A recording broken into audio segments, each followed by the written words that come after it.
Bonjour et bienvenue. La Voix est libre continue son tour de la région avant les élections municipales. On s'arrête aujourd'hui à Annonay, la plus grande ville du département de l'Ardèche, qui n'en reste pas moins une petite ville à échelle régionale. Annonay se situe, vous le voyez, tout au nord du département, à une quinzaine de kilomètres à l'ouest de la vallée du Rhône, très exactement entre Saint-Étienne et Valence. Voilà pour la petite leçon de géo.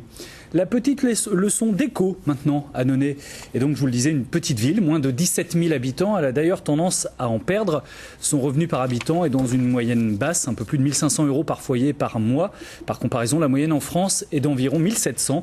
Le taux de chômage est élevé, pas de chiffres récents, il n'existe tout simplement pas. Mais il y a 4 ans, on dépassait les 15 points et c'était 5 points environ au-dessus de la moyenne nationale. Annonay est une ville très industrielle. Son principal employeur est aussi le premier du département de l'Ardèche. C'est le constructeur de bus Iveco, ex-Irisbus, ex-Saviem, qui emploie plus d'1 millier de personnes. Longue tradition industrielle dans cette ville. Des tanneries, du textile, de la papeterie avec les célèbres papiers Canson, dont il ne reste plus qu'un site de production après la fermeture il y a quelques années de celui qui produisait du papier calque. Bref, Annonay fait partie de ces petites villes très touchées par la crise. Politiquement, Annonay passe pour un fief de gauche, ce qui est vrai depuis quelques années, mais ça n'a pas toujours été le cas. Claude Faure a dirigé la ville pendant 11 ans, puis il y a eu des alternances systématiques. Le socialiste Jean-Claude Tournaire, aujourd'hui président de la communauté d'agglomération, lui a succédé. L'ancien député Gérard Weber a fait un mandat entre 2001 et 2008. Annonay et son avenir, alors que nous sommes à 1 mois et 1 jour précisément des élections municipales. On en parle avec 3 des têtes de liste qui se disputent les suffrages des Annonayens. Olivier Dussopt, bonjour. Comment va ? Vous êtes le maire sortant d'Annonay, élu en 2008. Vous terminez votre premier mandat, socialiste, député par ailleurs. Votre liste s'appelle Annonay Avance. Claude Faure, bonjour. Bonjour. Je vous citais il y a un instant, Monsieur Faure, vous menez la liste de droite à ces municipales. Vous avez été maire d'Annonay, mais ça date un petit peu, de 86 à 97. Votre liste a pour nom Annonay en mouvement. Et puis Sofiane Goubali. Bonjour Monsieur Goubali. Bonjour.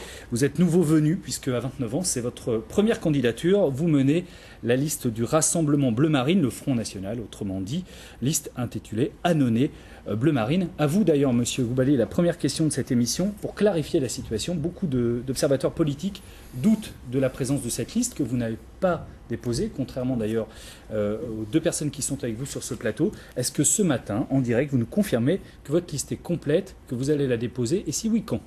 Je confirme que ma liste est complète, ma liste est bouclée, et nous allons la déposer d'ici la semaine prochaine. Alors à propos d'observateurs politiques, ils sont 3 dans ce studio qui vont écouter très attentivement ce que vous avez à dire, messieurs. Il y a Gwenaël Pocard, journaliste au Réveil du Vivarais, l'hebdo d'Annonay de sa région. Il y a Étienne Gentil, le chef d'agence du quotidien Le Dauphiné Libéré à Annonay. Et puis faut-il encore le présenter, Olivier Michel de France 3 Rhône-Alpes. Messieurs, on attend vos lumières sur ce débat. Ce sera après le flash de midi que vous présentera Frédéric Liop.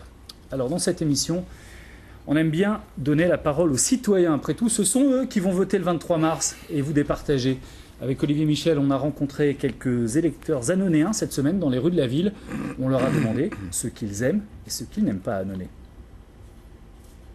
C'est vrai que c'est une petite ville et en même temps, on a l'impression que ça fait un peu ambiance village. Dès qu'on va dans le marché, par exemple, on croise quelqu'un qu'on connaît. J'aime le dynamisme qu'il y a déjà actuellement et puis je trouve que les gens sont relativement sympas. Oh, parce que c'est une petite ville et qu'on est tranquille. Ce qui est super chouette ici, ce qui donne un côté assez atypique à la ville, c'est toutes ces usines désaffectées. Après, c'est vrai qu'on se dit que ça pourrait peut-être être dynamisé et servir vraiment à quelque chose plus qu'au décor d'Annonay. C'est un petit peu triste. Les gens ont plus tendance à partir de la ville, donc peut-être que il y a peut-être des choses à faire à ce niveau-là. Ce que je trouve très triste, c'est que la ville s'est énormément paupérisée, le centre-ville. On est une ville qui est très fermée, on peut sortir mais on ne peut pas rentrer. Voilà ce que j'attends de ma ville, qu'on puisse revenir dans ma chère ville. Les commerces du centre-ville sont en train de disparaître les uns après les autres. Et à Annonay, ça a changé 100%. Il n'y a plus d'industrie, il n'y a plus rien. Voilà. On a dévasté Annonay pour monter à Davézieux. Davézieux, c'est la commune voisine d'Annonay qui concentre une grosse zone commerciale. C'est un des problèmes de cette ville. Premier tour de table. Votre réaction à ce que vous venez d'entendre, Olivier Dussopt, et puis votre vision à vous d'Annonay. C'est assez fidèle à la réalité, même si je ne suis pas aussi pessimiste que le dernier intervenant. Annonay est une ville industrielle qui a souffert de la crise. Mais c'est pas parce que nous avons souffert qu'il faut voir que les choses qui vont mal. Il y a aussi des choses qui vont bien, et des entreprises qui recrutent, qui se développent. On en reparlera certainement. Moi, Annonay, c'est la ville que j'aime. J'y suis né, j'y ai grandi. J'ai l'habitude de dire qu'avec un grand-père ouvrier tanneur et un autre ouvrier papetier, j'ai cette ville dans le sang. Et avec mon équipe, nous n'avons qu'une ambition, c'est rénover, moderniser, rendre à Annonay ses lettres de noblesse, comme nous essayons de le faire depuis 6 ans, et nous souhaitons évidemment continuer. Claude Faure, votre réaction à ce que vous venez d'entendre, et puis vous aussi, la vision que vous avez de cette ville d'Annonay, que vous avez dirigée pendant plusieurs années, vous aussi? Oui, les réactions sont assez réalistes par rapport à la réalité. Il y a un peu trop de pessimisme sur le plan industriel, je pense. Mais pour moi, Annonay, c'est toute ma vie. J'ai participé durant toute ma vie aux activités politiques, associatives, industrielles dans ma carrière professionnelle. Donc c'est toute ma vie et je voudrais voir Annonay repartir un peu de l'avant.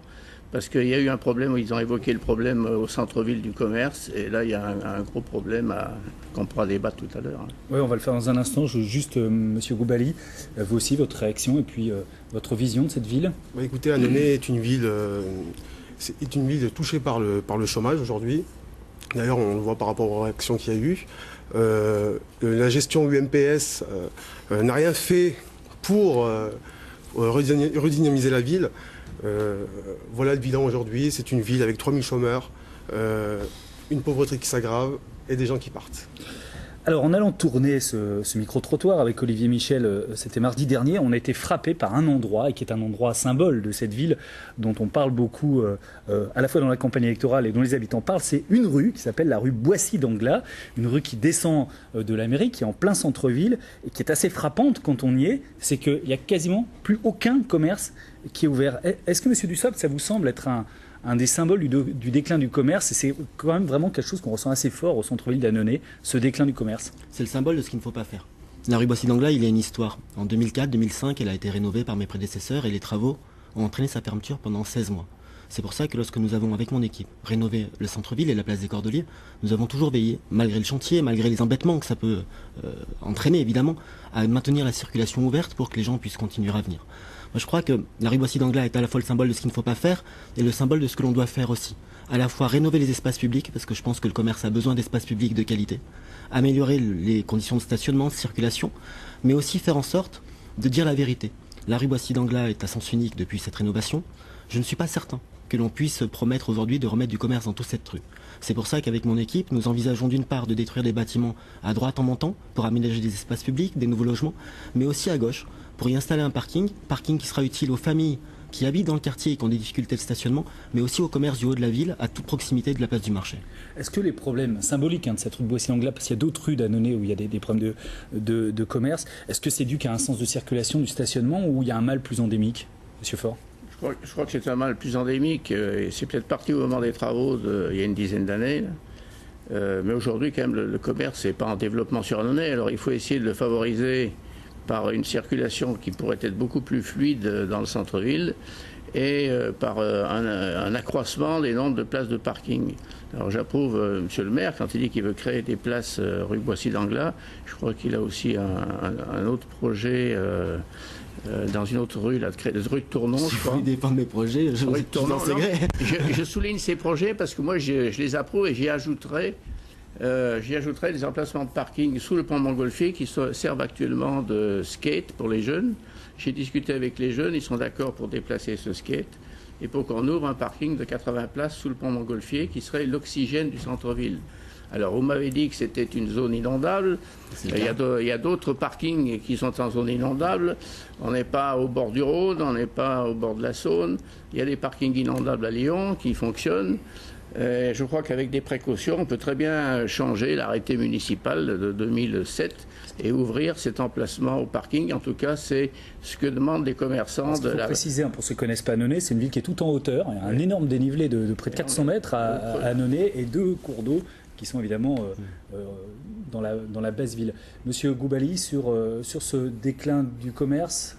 La réalité, la réalité, c'est qu'en fait, ce n'est pas des places de parking le vrai problème d'Annonay. Le vrai problème d'Annonay aujourd'hui pour les petits commerçants, c'est la fiscalité. Et je crois que M. Dussopt est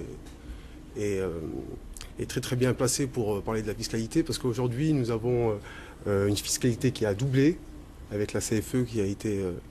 La CFE, c'est la contribution foncière des entreprises, que payent les entreprises aux villes. Qui a doublé, donc aujourd'hui je pense que très objectivement les commerçants partent parce que la fiscalité est trop lourde aujourd'hui à Annonay. Ce n'est pas une histoire de place de parking. Voilà. Peut-être apporter un élément de réponse, même deux. Monsieur Faure persiste depuis le début de la campagne à vouloir créer un parking sur une zone inondable. Il y a un arrêté du préfet en fonction des lois sur l'eau signé du 31 août 2005 et un arrêté de quelqu'un qui est sur sa liste aujourd'hui, qui à l'époque était adjoint, arrêté permanent de suppression du stationnement, parce que c'était la contrepartie imposée par les lois sur l'eau pour la construction de la voie de Dôme. Nous avions demandé s'il y avait des aménagements possibles et ça n'était pas le cas pour des questions de risque et les voitures pouvant faire office de digue. Donc je vois qu'il persiste. Moi je pense que du parking rue Boissy-d'Anglas sur Faya ou à la Valette seront plus utiles que de persister à vouloir faire un parking là où ça n'est pas possible. Sur la question de la CFE. La CFE, il faut dire ce que c'est. La CFE, c'est un impôt qui a été créé par le gouvernement UMP en 2010 lors de la suppression de la taxe professionnelle. C'est un impôt qui est injuste parce qu'il est calculé sur le chiffre d'affaires des entreprises et non pas sur leur valeur ajoutée ou sur les profits qu'ils dégagent. Le gouvernement actuel a mis en place des échelons pour qu'ils soient plus progressifs. Ça n'est pas parfait, mais on ne peut pas dire que ça a doublé. Parce que alors là, pour le coup, l'intégralité du conseil communautaire, les élus de droite comme les élus de gauche, savent, disent, et l'ont encore dit hier soir à l'occasion du conseil communautaire, que la fiscalité sur les entreprises de la ville d'Annonay et du bassin d'Annonay avait diminué de 40% globalement, même si individuellement, évidemment, il y a un certain nombre de soucis. Presque la fiscalité sur les ménages, elle est assez élevée. La fiscalité sur les ménages est élevée, c'est la raison pour laquelle, depuis le début de mon mandat, j'ai veillé à ne jamais augmenter les taux d'imposition qui sont trop élevés. Et la dernière fois d'ailleurs, parce qu'il faut être juste et rendre à César ce qui est à César, la dernière fois qu'ils ont été augmentés, c'était en 2002. Et depuis 2002, mes prédécesseurs n'ont pas augmenté les taux d'imposition, et nous non plus. Et je pense que c'est la bonne politique, parce que effectivement, c'est trop élevé. Une ville à forte fiscalité avec un taux d'endettement qui a été très élevé, qui s'est retrouvé quand même sous tutelle des préfectures. Cette ville d'Annonay, sur la fiscalité, Monsieur Faure. Oui, je voudrais finir sur le parking une bonne fois pour toutes. On vient d'autoriser quand même 60 places de parking dans le centre de Faya, qui est également en zone inondable, au même titre que le parking qui est sous le pont Montgolfier. Faya, qui n'est pas au débouché de la couverture. C'est un élément technique que vous n'aviez pas, mais il n'est pas au débouché de la couverture. Maintenant, bon, on n'en parle plus. Bon. C'est au débouché de la couverture. On va discuter avec Monsieur le Préfet pour faire lever cette interdiction et pouvoir donner satisfaction aux commerçants du quartier qui demandent cet espace pour fluidifier justement leur clientèle. Les gens descendent de Davézieux ou d'ailleurs, ils ne peuvent pas se garer sur Annonay, ça circule mal et ils repartent. Voilà, le problème il est là. La fiscalité, Claude Faure. La fiscalité des ménages, ça a toujours été un repoussoir sur Annonay. Je crois que j'ai été un des rares maires dans mon mandat à diminuer les taux de la taxe d'habitation, taxe foncière et taxe professionnelle, donc il y a une quinzaine d'années ou vingtaine d'années plutôt. Et depuis, ça a toujours remonté. Pour notre part, on espère faire des économies sur le fonctionnement de la mairie. Et sur cette économie, nous en attribuerions la moitié pour des investissements et la moitié à une baisse des taux pour les foyers. Vous avez baissé l'endettement, Olivier Dussopt, pendant votre mandat, ce que tout le monde reconnaît. En revanche, est-ce que vous avez pu investir suffisamment? Oui, pas suffisamment pour rattraper le retard d'équipement. Mais la moyenne des investissements par an sur le mandat précédent était de 2 150 000 euros par an. Nous sommes sur une moyenne de 4,8 millions. Et je pense qu'il faut continuer sur cette lancée, puisque je le disais, la ville d'Annonay a un retard d'équipement qui est conséquent. Des investissements à faire pour remettre des bâtiments aux normes. Nous avons commencé, je pense à des équipements sportifs, à l'accessibilité de la mairie. Par contre, il faut continuer. Il y a des trottoirs à refaire, des rues à refaire, des bâtiments sportifs à mettre aux normes. Donc il faut continuer à investir, encore investir et toujours investir. M. Dussopt a diminué l'endettement de la ville, mais en transférant une partie à la communauté de communes. C'est pas tout à fait vrai, M. Faure, vous le savez, mais vous le répétez aussi. Je crois que vous faites un beau duo en fait, parce que j'ai eu un conseil municipal lundi dernier et vous faites un beau duo avec Monsieur Sibyl. Il y en a un qui m'insulte au conseil municipal et l'autre qui dit des mensonges à la télévision. Non, mais pas des mensonges, vous avez transféré 7 millions. Non, ce n'est pas vrai. Vous avez transféré à la communauté de communes 7 millions d'emprunts par suite des déplacements de compétences de la ville sur la communauté de communes. C'est d'ailleurs très normal. Ce que nous avons transféré à la communauté de communes, ce sont des équipements qui étaient déjà payés et vous le savez, ils ont été payés dans votre mandat, donc nous n'avons pas transféré de dette à la communauté de communes. Par contre, les seules dettes qui ont été transférées à la communauté de communes par toutes les communes, on ne parle pas d'Annonay, c'est à l'occasion de la compétence assainissement et vous conviendrez avec moi que c'est assez marginal. Monsieur Goubali ? Sur la fiscalité, de toute façon, aujourd'hui, la fiscalité est très élevée pour une ville comme Annonay. Aujourd'hui, nous engageons à baisser la fiscalité tout au long de notre mandat. Il y a aussi un problème démographique à Annonay, il faut bien dire, parce que pour qu'il y ait des finances, il faut qu'il y ait des habitants. Annonay en perd. Le dernier recensement fait passer Annonay sous la barre des 17 000 habitants. Et en plus, ce qui est peut-être un peu inquiétant, vous allez pouvoir me répondre là-dessus, c'est que c'est du sol migratoire. C'est des gens qui quittent Annonay pour aller s'installer ailleurs, dans des villes souvent de la vallée du Rhône, qui, elles, au contraire, gagnent beaucoup d'habitants. Vous me permettrez de vous contredire en apportant un élément technique. Je disais que nous avions hier un conseil d'agglomération avec le rendu d'une étude sur la démographie. Et ce qu'il ressort, c'est que les habitants d'Annonay, là où Annonay perd des habitants, c'est par rapport aux villes de la communauté d'agglomération, donc les villes voisines. Par contre, nous avons un solde soit équilibré, soit positif avec les villes de la vallée du Rhône, notamment dû au fait que le prix de l'immobilier du foncier est moins cher chez nous que dans la vallée du Rhône. Par contre, là où je vous rejoins, c'est qu'Annonay perd des habitants. Il faut avoir en tête que cette ville comptait plus de 22 000 habitants au début des années 70. Moins de 17 maintenant. Que la décrue est constante. Sur les dernières années, c'est un solde migratoire entre 80 et 90 en moins, ce qui n'est pas satisfaisant, même si ça s'est ralenti. Et là aussi, je ne m'attribue pas le bénéfice ou la raison principale de ce ralentissement de la baisse. D'abord parce que ça n'est pas satisfaisant et qu'il faudrait repartir à la hausse, mais aussi parce que cette légère amélioration a commencé aussi sous le mandat de mon prédécesseur.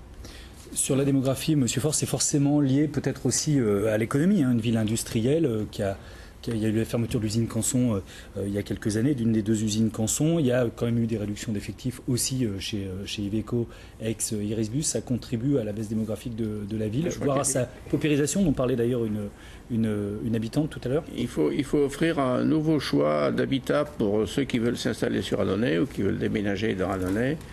Je crois que on va bientôt adopter un plan local d'urbanisme dans les années prochaines. Là. Il faut donner des espaces pour la construction individuelle et collective, pour des habitations de qualité, et de façon à attirer de nouveaux habitants sur Annonay. Je crois qu'actuellement, il y a peu de choix. Et s'il y a des habitants, il y a beaucoup de logements libres en centre-ville, mais dans le vieil Annonay, qui sont sans parking. Et c'est difficile pour les gens venant de l'extérieur d'apprendre un appartement. Parking quand même. Toujours avec une histoire de parking. Mais tout c'est des histoires. Les gens veulent travailler. Pour les commerçants, ils veulent que les clients puissent venir. Et les clients qui veulent venir sur Annonay, ils veulent pouvoir se garer. La réalité, c'est qu'Annonay, c'est pas une question d'impôt, ça. C'est une question de pratique. La réalité, c'est qu'aujourd'hui, les gens parlent d'Annonay, c'est parce qu'aujourd'hui, il n'y a plus de travail. C'est pas une histoire de parking. C'est autre chose. Quel est le si vous êtes maire, M. Goubaly, pourquoi pas, qu'est-ce que vous faites pour l'économie d'Annonay, donc ville très industrielle? Est-ce que vous la diversifiez? Comment vous faites venir des entreprises? C'est un de vos chevaux de bataille, M. Faure. Comment vous faites, M. Goubaly? L'objectif, ça serait de faire venir des producteurs locaux sur le site de Faya. Donc, aménager le site de Faya pour les producteurs locaux et faire une vitrine ardéchoise de la ville d'Annonay. Voilà. Monsieur Dussopt, est-ce qu'il faut diversifier l'économie d'Annonay, même s'il y a eu des bonnes nouvelles quand même récentes, notamment ce très gros contrat que Irisbus Iveco a signé avec le Kazakhstan, qui va pérenniser le site et même normalement créer peut-être 200-300 emplois? Il y a eu des bonnes nouvelles, effectivement. Moi, je pense qu'il faut diversifier, mais il faut aussi dire la vérité. Et la vérité, c'est de dire que l'économie est une compétence de la communauté d'agglomération et de la région. Évidemment que nous avons notre mot à dire et qu'il faut travailler avec eux, on le fait. Dire aussi que les élus ne créent pas d'emplois, ce sont les entreprises. Et notre boulot, c'est de créer des environnements favorables, des zones d'activité. Hier encore, nous avons voté au conseil d'agglomération l'installation d'une entreprise sur la zone de Marenton avec 15 emplois. Nous sommes allés chercher, avec le chef d'entreprise de MP Hygiène, des aides de l'État pour qu'il puisse ouvrir une machine à papier et créer une 50aine d'emplois. Nous avons donné des possibilités foncières à Concept Fruit, qui a créé une unité sur Vernosque et qui crée aussi des emplois. Et puis, vous l'avez dit, il y a le beau contrat d'Iveco, et je suis heureux d'avoir pu y participer en lien avec le vice-président d'Iveco, Pierre Lahutte. C'est pas moi qui ai vendu les bus. Je me suis simplement assuré qu'ils aient la couverture du commerce extérieur français le plus rapidement possible. Et puis, il y a des opérations foncières. Je pense à Nutrition et Santé, que la communauté d'agglomération a aidé à s'agrandir en libérant du terrain. Donc c'est comme ça qu'on peut aider. Moi, je ne crois pas au fait que les entreprises viendraient tels que des sauteurs en parachute sur un territoire. Il faut créer l'environnement. C'est la question de la fibre optique et Orange va relier notre bassin. C'est la question des infrastructures routières et le Conseil général y travaille. C'est aussi faire en sorte tout simplement que l'environnement soit le plus favorable possible. Des belles paroles et des belles paroles. Vous n'avez rien fait pour l'économie, monsieur Dussopt, à Annonay. Alors, vous irez dire ça au patron de MPIGN, au patron de Concept Free, au patron d'Iveco. Je ne sais pas ce que vous avez fait, vous, pour l'économie du bassin, mais en tout cas, moi, j'ai fait ce que j'ai pu. On vous a plus entendu aujourd'hui sur le mariage pour tous que sur l'économie de l'année. J'ai fait ce que j'ai pu pour accompagner l'essentiel de cette activité. Je fais ce que je peux, je ne mens pas aux gens. Je ne mens pas aux gens en leur disant que les élus sont des magiciens. Je travaille, simplement. Je travaille et je ne fais que travailler pour ce bassin. C'est un de vos axes principaux de campagne, Claude Faure. L'économie, monsieur Dussopt dit les élus ne peuvent pas tout faire, ne sont pas des magiciens. Vous avez une baguette magique, vous, pour faire venir... Je partage cette analyse, puis j'ai été maire. J'ai été également maire et on a aussi essayé de développer l'emploi dans la ville d'Annonay et dans le bassin. Donc il faut continuer effectivement à entourer les entreprises de l'aide municipale et maintenant communautaire pour leur faciliter le travail. Je pense quand même qu'il y aurait possibilité, avec la COCOBA, d'avoir une politique... Alors la COCOBA, c'était la communauté de communes qui est devenue communauté d'agglomération depuis le 1er janvier. D'avoir plus d'attractivité, de sens commercial pour essayer d'attirer les investisseurs éventuels. Et puis j'ai aussi l'intention de créer un club des chefs d'entreprise, parce que maintenant on n'est plus du tout dans le système ancien où il y avait des patrons qui se succédaient de père en fils dans les entreprises. C'est tous des directeurs qui viennent de l'extérieur et qu'on aurait besoin d'immerger un peu dans la ville d'Annonay pour leur donner envie d'y participer, pour qu'il y ait des échanges entre les chefs d'entreprise qui viennent de l'extérieur et ceux qui sont à Annonay, échanger les carnets d'adresses. Il y a sûrement des choses intéressantes à faire pour une prospection plus poussée que ce qui se fait actuellement. Voilà. J'ai des petites questions politiques rapides pour vous trois. Je vais commencer par vous, monsieur Faure. Comment se fait-il que vous soyez à nouveau candidat? Alors vous étiez maire il y a quand même très longtemps. Vous aviez quitté le poste de maire il y a 97. En 97, vous étiez même parti d'ailleurs d'Annonay pendant quelques années. Vous y êtes revenu il y a 7-8 ans. Pourquoi c'est vous aujourd'hui le candidat de la droite? Pardon? Pourquoi aujourd'hui vous êtes le candidat de la droite? Parce que j'ai participé à des commissions qui ont travaillé du mois de janvier 2013 au mois de juillet pour faire une photographie de la ville d'Annonay telle qu'elle est aujourd'hui et savoir quelle amélioration par un programme municipal ça pouvait se développer. Et à la suite de ce travail qui a réuni une centaine de personnes, il semblait que ma candidature rassemblait ces gens qui ont travaillé pas autour de moi, j'étais avec eux, se sont rassemblés autour de ma candidature et ont proposé ma candidature et donc je suis candidat.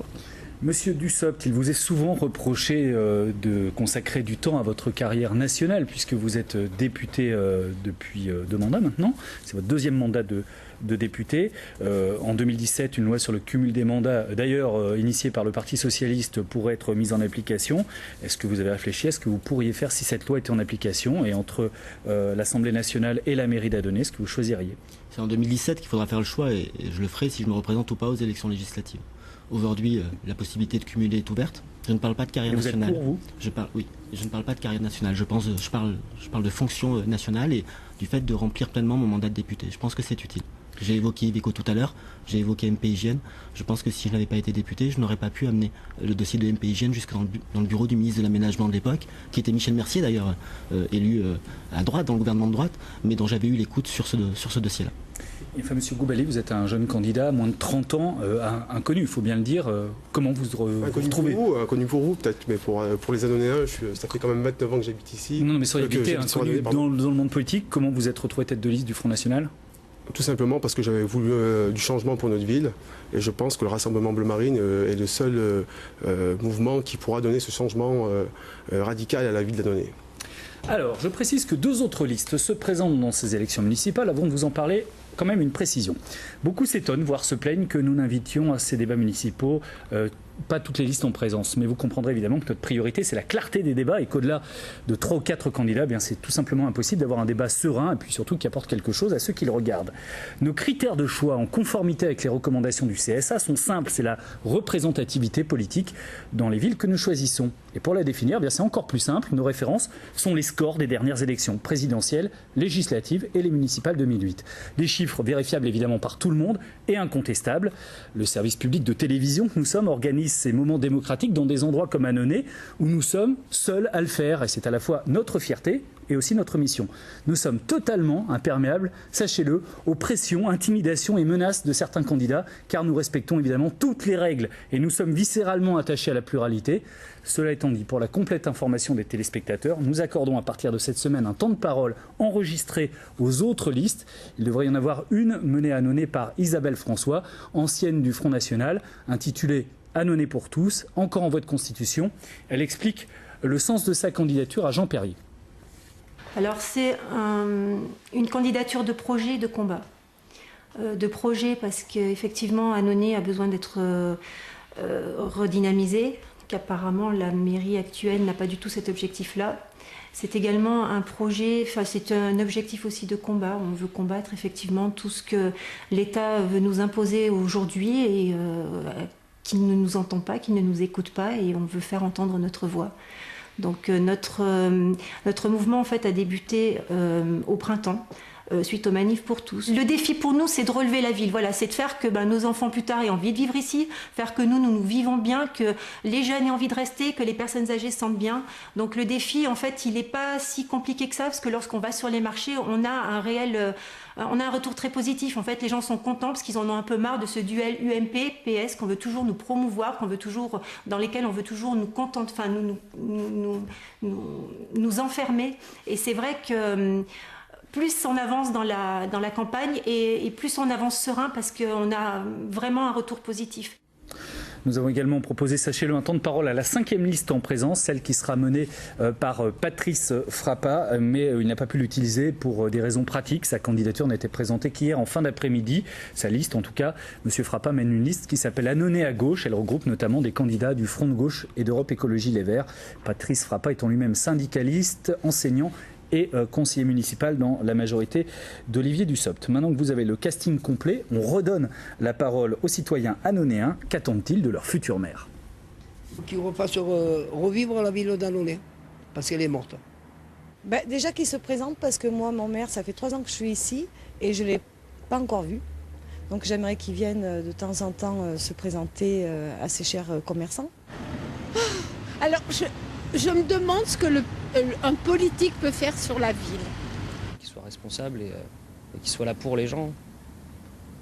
Voilà, et avec les gens. Et avec les gens, ouais. Il faut éviter de faire des promesses qu'on ne peut pas tenir ou qu'on ne tient pas. Parce qu'ils ont tous des programmes tous aussi intéressants les uns que les autres. Hein. Malheureusement, on ne tient pas toujours compte de ce qui est écrit. Donc j'aimerais déjà qu'ils tiennent parole. C'est l'heure des conclusions. On commence par vous, Claude Faure. 30 secondes. Eh bien, les Annonayens ont décrit l'état de leur ville. Je pense qu'ils ont besoin d'un maire à temps complet, ayant de l'expérience et entouré d'une équipe non moins compétente et diversifiée et rajeunie. Et tout ça pour dynamiser la ville d'Annonay. Olivier Dussopt. Annonay a besoin qu'on travaille et je crois qu'avec mon équipe, dans ce premier mandat, nous avons posé les bases de ce travail. Nous avons mené un certain nombre de projets, des rénovations, nous avons investi et nous souhaitons continuer parce que nous savons qu'au-delà des investissements, il faut créer du lien, il faut créer de l'activité et faire en sorte que Annonay retrouve toute sa place. Donc c'est à cela que nous voulons nous consacrer. Notre seule ambition, c'est de servir notre ville, de continuer dans la cohérence, dans la stabilité et avec raison, comme l'a dit un des intervenants, pour ne pas faire des choses, pas promettre l'irréalisable, mais faire en sorte que ce que l'on dit puisse être fait. Sofiane Goubali. Donc nous ferons la chasse au gaspillage. Nous nous engageons à ne pas augmenter les impôts pendant toute la durée du mandat et à créer de l'emploi, notamment avec les petits commerces qui sont vides aujourd'hui à Annonay. Merci à tous les trois d'avoir participé à ce débat républicain sur la ville d'Annonay. Est-ce que vous avez convaincu sur quoi va se jouer l'élection? L'analyse de nos 3 experts, Olivier Michel de France 3, Gwenaël Pocard du Réveil du Vivarais et Étienne Gentil du Dauphiné Libéré, c'est dans un instant. Juste après le Flash Info qui est présenté ce midi par Frédéric Liop. Frédéric, bonjour, installez-vous à la une de l'actualité de la région aujourd'hui. Une disparition très inquiétante, celle d'une jeune fille à Valence. Tout à fait, il s'agit d'une adolescente de 16 ans, Julie Saudemont. Cette jeune habitante de Portelet-Valence a été vue pour la dernière fois en gare de Valenceville il y a maintenant 11 jours. La police lance un appel à témoins. Le numéro de téléphone s'affiche sur l'écran, c'est le 04 75 82 22 22. En justice, le verdict de la cour d'assises du Jura est tombé hier après-midi. 5 ans de prison avec sursis pour Jean Barthes. Ce nonagénaire qui avait été acquitté en juin dernier à Bourg-en-Bresse a donc été condamné en appel. Il était rejugé pour le meurtre en mars 2009 d'un sapeur-pompier venu lui porter secours. Un sapeur-pompier qu'il avait pris pour un cambrioleur. On continue avec ce rassemblement à Lyon aujourd'hui des opposants au projet selon eux inutile. Ils sont notamment mobilisés contre l'A45 ou encore le grand stade de l'OL. Et autres manifestations dans le centre-ville prévues cet après-midi, ce sont les militants d'extrême gauche qui l'organisent contre les violences de l'extrême droite. C'est en référence à l'agression de 2 d'entre eux la semaine dernière. De nombreux secteurs de la ville resteront donc bloqués toute la journée.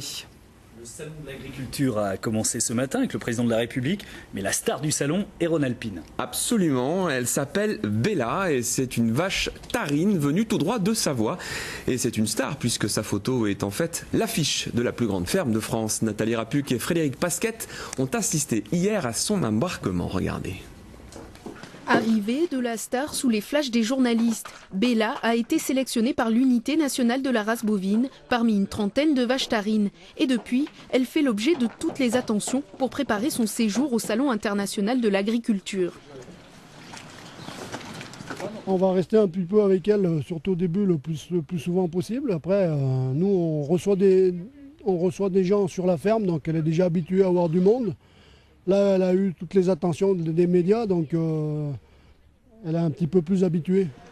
Une trentaine de vaches venues de la région accompagnent Bella pour ce grand voyage, destination la capitale. Les races tarines et abondances sont à l'honneur. La sélection se fait sur les courbes, la ligne de dos, la profondeur de poitrine et surtout sur les mamelles qui produisent le lait. Mais ces ambassadrices représentent bien plus que tous ces critères. Se souder le plus loin possible. C'est une mise en valeur de la race, donc bien sûr que c'est important pour la race et pour tout le collectif savoyard, puisque la race elle va au salon, mais elle est aussi accompagnée des produits et de ses territoires, donc c'est important pour l'ensemble du collectif. La Savoie a choisi Bella pour ses nombreuses qualités, mais quel est son secret pour être l'égérie du Salon international de l'agriculture? Voilà, un peu de sport, une bonne alimentation, donc tout ce qu'il nous faudrait à nous, et c'est elle qui l'a, quoi. Après la sélection, prochain défi pour Bella, monter sur la plus haute marche du podium au concours général agricole. Avant de se quitter, les conditions de circulation prévues par Bison Futé ce samedi, c'est le premier chassé-croisé de ces vacances d'hiver et c'est un petit peu compliqué en Rhône-Alpes. C'est rouge dans la vallée du Rhône toute la journée dans le sens des départs, c'est orange dans le sens des retours et on apprend que c'est très embouteillé sur l'A43 à hauteur de Manicieux. Merci beaucoup Frédéric Liop et rendez-vous ce soir à 19h pour le 19-20 régional. La voie est libre, deuxième partie. On parle aujourd'hui de la ville d'Annonay dans le Nord-Ardèche, ville dirigée par le député socialiste Olivier Dussopt et que lui disputent 4 concurrents dont l'ancien maire Claude Faure. Les experts de la presse régionale m'ont rejoint. Olivier Michel, France 3, Gwenaël Pocard du Réveil du Vivarais et Étienne Gentil du Dauphiné Libéré. Messieurs, comment avez-vous trouvé ce débat? Commencez Olivier. Où est le débat? Où est le débat? Moi, j'ai pas vu de débat, personnellement, dans cette première demi-heure, c'est-à-dire des positionnements des uns et des autres sur des sujets. Alors, on va pas revenir sur le parking. Olivier Dussopt, très calme, qui semble maîtriser ses dossiers, qui, sur 2017, on va dire, botte en touche. Hein, alors que ça pourrait être un thème de débat, finalement, à Annonay. Là, sur le positionnement, ensuite, de Claude Faure, on sent qu'il y a du pragmatisme, c'est-à-dire qu'il est presque d'accord sur un certain nombre d'options choisies par, en tout cas sur le plateau, hein, par le maire sortant. Et puis, donc, M. Goubali, qui est beaucoup dans les éléments de langage du Front National, qu'on entend à peu près dans l'ensemble des débats, mais qui ne sont pas forcément liés à une réalité, qui revient sur, évidemment, la fiscalité, ce qu'on entend à peu près dans tous les débats, le petit commerce, mais moi, je n'ai pas eu le sentiment d'avoir eu un vrai débat de campagne. Étienne Gentil. Je confirme cette impression. Pour moi, les 3 candidats que j'ai vus aujourd'hui ne sont pas dans le même temps politique. J'ai l'impression de voir Claude Faure qui essaye de regagner la mairie qu'il a déjà eue il y a quelques années, en donnant quelques projets assez concrets. Sofiane Goubali, que je découvre, pour rien vous cacher, aujourd'hui, sachant que je travaille quand même en presse régionale à Annonay. Donc voilà, c'est intéressant de faire de sa connaissance.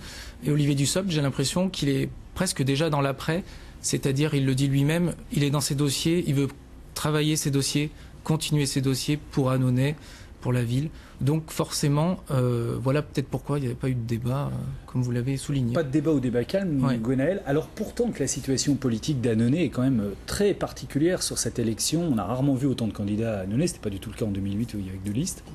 Non, effectivement, la dernière fois, c'était beaucoup plus calme. Il y avait beaucoup plus de mesures sur les débats. Là, cette année, pour ces élections, on sent que c'est aussi très tendu. On le voit, on l'a vu un petit peu aussi dans le débat. Les gens avaient des arguments un petit peu différents.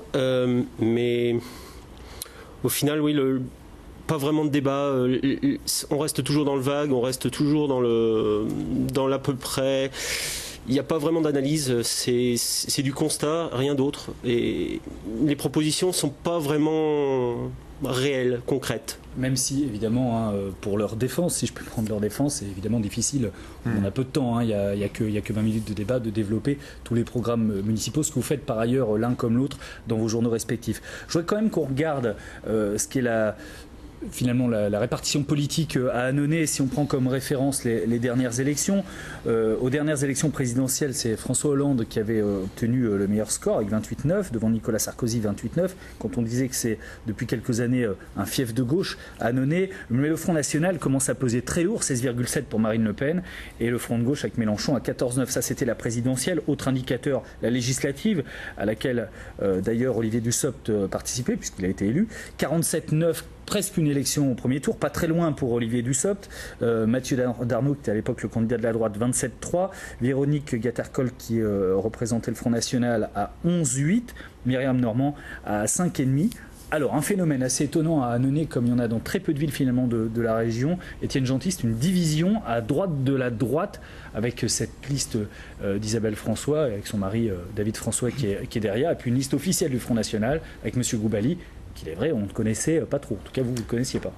Une division d'ailleurs qui pose problème même à la droite de la droite, parce que personne n'assume vraiment ses positions. Monsieur Goubali le dit clairement, lui, il est là pour le Rassemblement Bleu Marine, Front National, soit.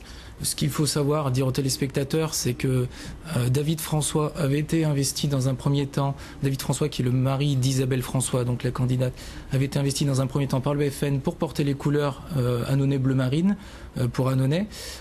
Des problèmes, on va dire, personnels d'opinion, de divergence d'opinion ont fait que ça n'a plus été David François. Maintenant, Annonay pour tous veut faire la frontière avec le Front National, ne veut plus en entendre parler. Mais au départ, on peut parler de dissidence entre le Front National et ce deuxième parti. Annonay pour tous, pour l'instant, nous dit qu'une liste va être finalisée. On attend. On attend du concret aussi. Gwenaël, vous y croyez à la présence de ces deux listes concurrentes à droite de la droite ? Ça me paraît un peu bizarre, mais Monsieur Goubali est un petit peu sorti du chapeau, comme l'expliquait mon collègue. On ne le connaît pas vraiment, on ne sait pas d'où il vient, qu'est-ce qu'il fait, etc. Mais le message, lui aussi, il reste le même. Et pour moi, ça reste quelque chose encore d'énigmatique. En tout cas, ce qu'on peut on peut expliquer, c'est que du coup la tension est montée relativement fort ces dernières 24 heures sur la campagne, notamment sur ce débat-là, puisque ce qui s'est passé à droite de la droite, du coup, n'a pas laissé insensible la liste menée par Isabelle François, qui n'a pas hésité à dire pique-pendre sur l'organisation de ce débat et sur voilà, qui me très clairement. On sent bien que ça se passe mal, non seulement entre eux, mais du coup, il faut encore une fois utiliser les médias comme les boucs émissaires. Je voudrais quand même aussi parler du Front National, aussi de ses scores sur les cantonales de l'année 2011, où le Front National était quasiment au-delà de 20%, presque quasiment à 20% sur Annonay. Il y a quand même un enjeu, messieurs, important, je trouve, pour le Front National sur cette ville d'Annonay. C'est vrai qu'on peut être surpris par effectivement quelqu'un qui n'est pas connu, mais d'une certaine manière, on retrouve ça aussi dans un certain nombre de villes de la région, où on est allé chercher des candidats qui n'ont pas beaucoup d'expérience politique. Alors, c'est aussi lié au fait que forcément ce parti est en pleine restructuration, donc il prend finalement là où il peut prendre des gens qui sont au moins, qui ont le mérite d'être volontaires pour se lancer dans une élection. Ce qui semble certain, c'est qu'un certain électorat a tendance à se reconnaître dans les valeurs, les propositions, ou en tout cas les idées défendues par le Front National. Et le fait que deux listes, Annonay pour tous et Annonay Bleu Marine, soient dans la bataille cette année, ne peut avantager qu'Olivier Dussopt et Claude Faure, finalement, sachant que ce total de voix hypothétique de 15-20% qui pourrait marcher pour le Front National devrait forcément baisser par rapport aux dernières estimations, quoi. Claude Faure, qui revient, voilà, qui est étonnant aussi, Gonel. Ben oui, là aussi c'était un petit peu la surprise. On n'y croyait pas, on n'y croyait plus, on entendait des bruits circuler en ville, mais rien de concret. Puis au final, pourquoi ? Parce qu'il y a personne à droite, ou alors Claude Faure il est là parce qu'il est connu et il y a quelqu'un d'autre qui prendrait la place de maire si jamais il gagnait ? Non, je pense qu'il y a un déficit au niveau de la droite. Il n'y a personne, il n'y a pas une figure marquante au niveau de la droite sur Annonay pour justement contrecarrer un petit peu les plans de M. Dussopt. Il n'y a pas vraiment de personnalité, donc du coup. Si je puis me permettre, messieurs, il y a quand même un syndrome ardéchois là derrière, hein, parce que la situation d'Annonay, on la retrouve à Privas. Finalement, quand on met de côté M. Darnaud, donc qui dirige l'UMP dans le département de l'Ardèche, le maire de Guilherand-Granges, il n'y a pas de nouvelle génération, si je peux dire, aujourd'hui à droite, à l'UMP sur l'Ardèche. La situation d'Aubenas. C'est également l'ancien maire. Voilà, la Privas, effectivement, puisque c'est l'ancien maire qui conduit la liste contre le maire socialiste actuel. Donc il y a un vrai souci quand même en Ardèche de qui prend la suite à l'UMP, quoi, qui est porte-drapeau des prochaines années.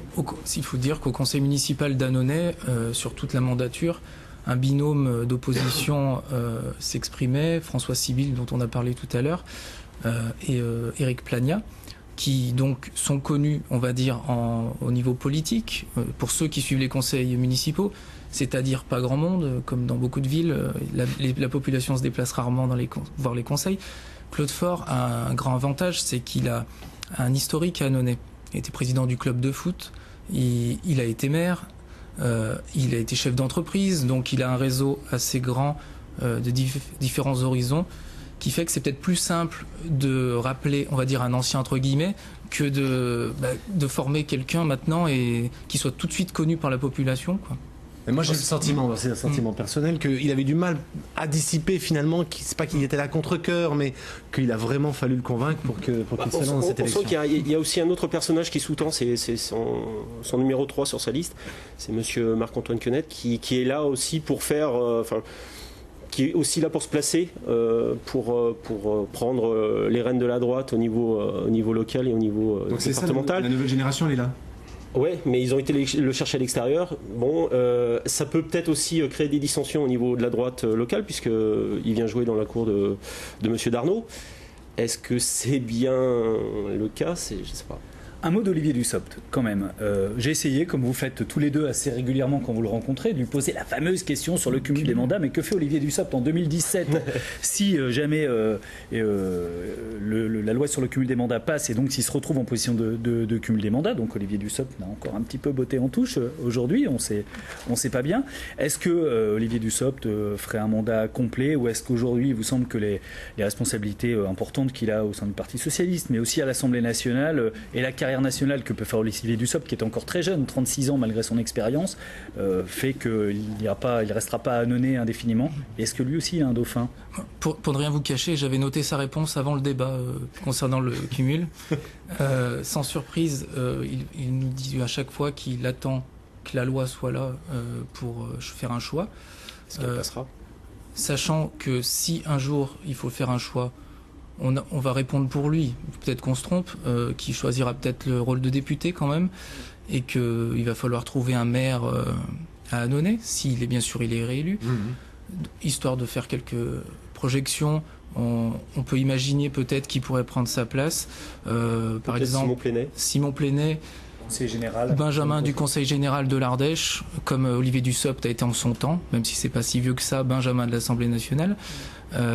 Voilà, donc on pourra toujours lui reposer la question, peut-être qu'il nous contredira. La génération se fait plus facilement au Parti Socialiste, on a l'impression, en Ardèche. Ouais, juste, souvenez-vous, la semaine dernière, en fin de débat, ici même sur Bourg-en-Bresse, c'est la réponse du député, alors pour le coup, il n'est pas maire, mais sur effectivement 2017, c'est à peu près la même réponse. C'est-à-dire qu'en gros, j'attendrai, je vais attendre sauf que voir. c'est M. Breton qui est à l'UMP. Voilà, sauf que c'est M. Breton qui est à l'UMP, donc la question en tout cas embarrasse à chaque fois le député sortant. Un petit mot sur ce qui semble central dans cette ville d'Annonay, tous les deux qui vivaient le commerce qui décline, les habitants qui s'en vont, le centre-ville qui peine à se rénover, ce que Olivier Dussopt du reste reconnaît d'ailleurs tout à fait. Ouais, c'est clair que la paupérisation en centre-ville, elle est quand même flagrante. Ça se voit rien qu'au niveau de l'ambiance en ville, avec tous ces commerces qui ferment les uns après les autres, des rues complètement vides, comme la rue Boissy-d'Anglas, la rue de Tournon, la rue de Montgolfier qui commence aussi à se vider. Il y a des problématiques aussi qui commencent à se dessiner au niveau de la rue Sadi-Carnot. Voilà, ça fait beaucoup là, en très peu de temps. En 10 secondes, Étienne. Concernant donc la fuite, on va dire, des habitants, c'est sûr que ça date pas d'une mandature. Il y a eu la gauche, la droite au pouvoir à Annonay. Ça fait 20-25 ans qu'Annonay perd des habitants pour différentes raisons. La reconversion industrielle qui est difficile, bien sûr l'économie qui tend vers la vallée du Rhône, même si Olivier Dussopt dit que les gens vont d'abord dans les communes alentours. Donc un des grands enjeux, même si c'est pas une compétence municipale au départ, c'est l'économie. Donc on attend le concret, les propositions. Merci à tous les trois. Olivier Michel, votre journée est loin d'être terminée. Vous présentez ce soir le journal des municipales dans le 19-20. Gwenaël Pocard, on peut vous lire dans le Réveil du Vivarais qui paraît chaque jeudi depuis 70 ans à la une cette semaine. La commande qui fait du bien à Iveco au Kazakhstan, on en parlait tout à l'heure. Et puis vous, Étienne Gentil, vos analyses, vos infos, tous les jours dans les pages de l'édition Nord-Ardèche du Dauphiné Libéré. À la une ce matin, le salon de l'agriculture. La semaine prochaine, la ville la plus incertaine peut-être de cette élection, c'est Valence. Très gros enjeu, très grosse bataille électorale. Vous verrez ça. Pas de programmes régionaux cet après-midi, mais même sans chronique d'en haut, on ira quand même à la montagne, les montagnes russes, celle de Sotchi. Merci à tous ceux qui m'ont aidé à préparer cette voie est libre. Dans moins de 10 minutes, le 12-13 national avec Catherine Matauche en direct depuis le salon de l'agriculture. Bon week-end.